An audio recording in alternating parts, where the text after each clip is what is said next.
وہ آدمی جس میں تنہائی میں اللہ کا ذکر کیا، اللہ کو یاد کرنے بیٹھ گیا، کوئی دیکھنے والا نہیں تھا، وہ تنہا تھا، حجرے میں تھا، اپنے بند کمرے میں تھا، اپنے رب کو یاد کیا۔ اللہ کی یاد کرتے کرتے اس کی آنکھوں سے آنسو ٹپکنے لگے، اس کی آنکھیں آنسوؤں کا خراج دینے لگی۔ تو میرے اور آپ کے آقا و مولا نے فرمایا کہ یہ آنسو اتنے قیمتی ہیں، ان آنسوؤں کے بدلے میں قیامت کے دن اسے عرش الہی کا سایہ نصیب ہوگا، عرش الہی کا سایہ اسے نصیب ہوگا ان آنسوؤں کے بدلے میں۔ رومی علیہ رحمہ فرماتے ہیں جہاں پانی گرتا ہے وہاں سبزہ اگتا ہے، جہاں آنسو گرتے ہیں وہاں رحمت اترتی ہے۔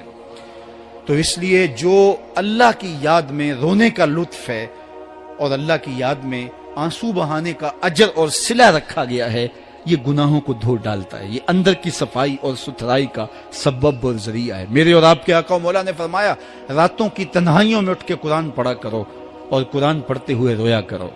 پھر فرمایا فَإِلَّمْ تَبْكُوا فَتَبَاكُوا، اگر رونا نہ آئے تو رونے کی کوشش کیا کرو۔ حضرت داتا گنج بخش علی حجویری سے ایک مرید نے کہا حضرت اگر رونے کی کوشش کریں پھر بھی رونا نہ آئے، فرمایا پھر اپنے مقدر پہ رویا کرو۔ تم اتنے سنگ دل ہو گئے ہو کہ تمہاری آنکھیں آنسوں کا خراج نہیں دیتی۔ جو رونا نہیں جانتا وہ اللہ کی رحمتوں کو اور اللہ کی کرم نوازیوں کو کیسے سمیٹ پائے گا؟ بچہ روتا ہے تو ماں دودھ دیتی ہے، جب بندہ اللہ کی حضور الہاؤ زاری کرتا ہے، عجز کرتا ہے، انکساری کرتا ہے تو اللہ کی رحمتوں کو جوش آتا ہے اور اللہ تعالیٰ کی رحمتیں اس پہ برستی ہیں، اور اس کے نہ صرف گناہ معاف ہوتے ہیں بلکہ اللہ تعالیٰ اس کے گناہوں کو بدل کے نیکیوں میں تبدیل کر دیتا ہے۔ ایک فقیر تھا، ملنگ درویش، اللہ کا بندہ، اس کی عادت یہ تھی کہ اپنے ڈیرے پہ آنے والوں کو کھلاتا، ان کو پلاتا، ان کی ضروریات کا خیال رکھتا، لیکن کو مالی آسودگیاں نہیں تھی۔ ہوتا یہ تھا کہ بعض اوقات لوگ آتے تو ادھار لے کر کے وہ لوگوں کو کھلا دیتا۔ خیر چونکہ فقیر کا مزاج یہ ہوتا ہے کہ لوگ آئیں اس کے ڈیرے سے کھائیں، بابا بلے شاہ نے بھی کہا تھا نا اٹ کھڑک کے دکڑ بجے تتا ہووے چلا، آن فقیر کھا کھا جاون راضی ہووے بلا۔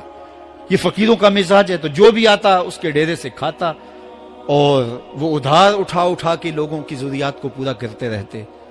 وقت آخر آ گیا، جن لوگوں نے ادھار دیا تھا وہ سارے تقاضا کرنے آ گئے۔ اب بابا جی کو کیا فکر لاحق ہے کہ یہ میرے مہمان اور میں ان کو کچھ پیش کرنے کی صلاحیت نہیں رکھتا۔ ایک بچہ تھا، وہ کچھ سامان بیچ رہا تھا، پتیسا بیچ رہا تھا یا کوئی اور چیز بیچ رہا تھا۔ اس نے گلی سے گزرتے ہوئے آواز لگائی، خادم کو کہا سے بلا کے لاؤ، کہا تم بیچ رہے ہو تو میرے مہمانوں کو کھلا دو۔ بچہ بڑا خوش ہوا کہ میں سارا دن گلیوں میں گھوم کے یہ پتیسا بیچنا تھا، اب یہ ایک جگہ ہی سارا فروخت ہو گیا تو یہ تو موج لگ گئی، میں جلدی گھر چلا جاؤں گا، میری ماں خوش ہوگی۔ تو سارا ان مہمانوں کو کھلا دیا گیا اور اس کے بعد کہا بابا جی پیسے؟ کہا تم بیٹھ جاؤ، جب ان کو ملیں گے تو تجھے بھی مل جائیں گے۔ وہ بیٹھ گیا، 2 4 10 منٹ بیٹھا تو بچہ تھا، پھر کھڑا ہو گیا، بابا جی پیسے؟ کہا جب ان کو ملیں گے تو تجھے بھی مل جائیں گے۔ پھر آدھا گھنٹہ گزرا تو پھر اس نے کہا بابا جی پیسے؟ میری ماں میرا انتظار کر رہی ہے، ہمارے گھر کا چولہا اسی سے جلتا ہے، میں یہ پیسے لے کر جاؤں گا اور میری ماں کوئی ہنڈیا خریدے گی اور ہم شام کا گھر کا کوئی سلسلہ کریں گے۔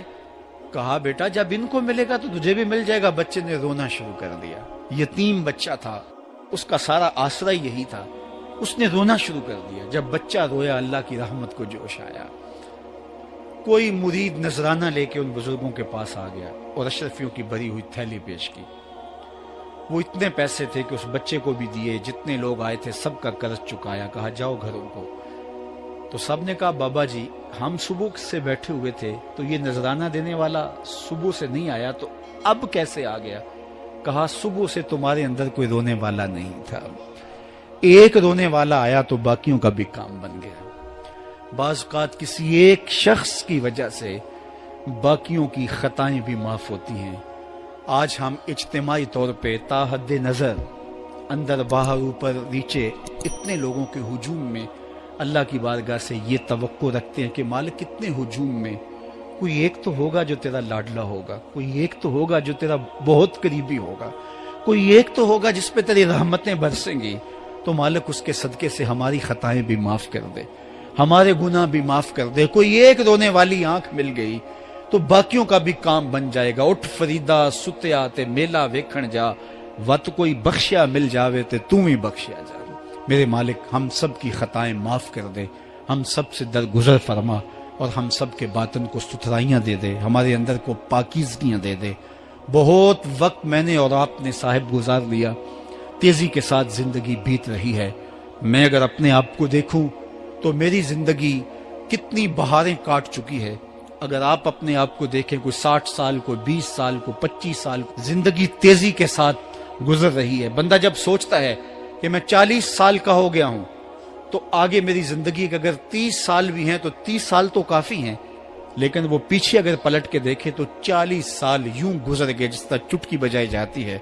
جب چٹکی بجانے کے وقت میں 40 سال گزر گئے محسوس ہوتے ہیں, تو جو باقی 30 سال اگر ہوئے بھی وہ تو گمان ہے میرا, وہ تو گمان ہے آپ کا. ہمیں تو ایک سانس کا بھی نہیں پتا. پوچھا گیا زندگی اور موت کے بارے میں کیا خیال ہے, کہا فجر پڑی ہے, پتہ نہیں ظہر پڑھ سکیں گے یا کہ نہیں. کہا اتنی لمبی امیدیں لگائے بیٹھے ہو, کہا ظہر پڑی ہے, پتہ نہیں عصر پڑھنے کا موقع نصیب ہوتا ہے کہ نہیں. کہا یہ بھی طول عمل ہے. ایک بولا عصر پڑی ہے, پتہ نہیں مغرب پڑھ سکیں گے یا کہ نہیں. کسی نے کہا ایک رکعت پڑی ہے, پتہ نہیں دوسری رکعت بھی پڑھنا نصیب ہوتی ہے یا نہیں. کہا یہ سب تمہارے منہوں کی باتیں ہیں. میں تو کہتا ہوں ایک طرف سلام پھیرا ہے, پتہ نہیں دوسری طرف سلام بھی پھیر سکیں گے یا کہ نہیں. کیا موت اتنی قریب نہیں ہے؟ ہم نے اپنی آنکھوں کے سامنے لوگوں کو جدا ہوتے یوں نہیں دیکھا ہے. ہم کہتے ہیں اس کی خبر سنا رہے ہو موت کی, یہ تو میں نے ابھی سبزی والی دکان پہ دیکھا تھا. لیکن جب موت آتی ہے تو ایک لمحے کا تقدم اور تاخر نہیں ہوتا. تو صاحب آئیے اپنی زندگی کو اللہ اور اس کے رسول کی راہوں پہ ڈالیں. آج وقت ہے, آج موقع ہے, آج توبہ کا دروازہ کھلا ہے, کل سب کچھ نہیں ہوگا. آج اس کی رحمتیں آواز دے رہی ہیں.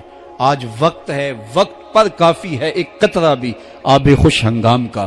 جل گیا جب کھیت برسا می تو پھر کس کام کا. اب آئیے سنیے, اس کائنات کے اندر ہمیں وہ خواتین ملیں گی جو پردے کے پیچھے تھی, لیکن پردے کے سامنے ماں نہیں آئی, عبد القادر جیلانی آئے.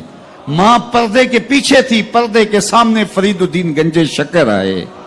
ماں پردے کے پیچھے تھی, مہر و ماں نے بھی آنچل نہیں دیکھا, لیکن پردے کے سامنے کربلا میں حسین ابن علی آئے.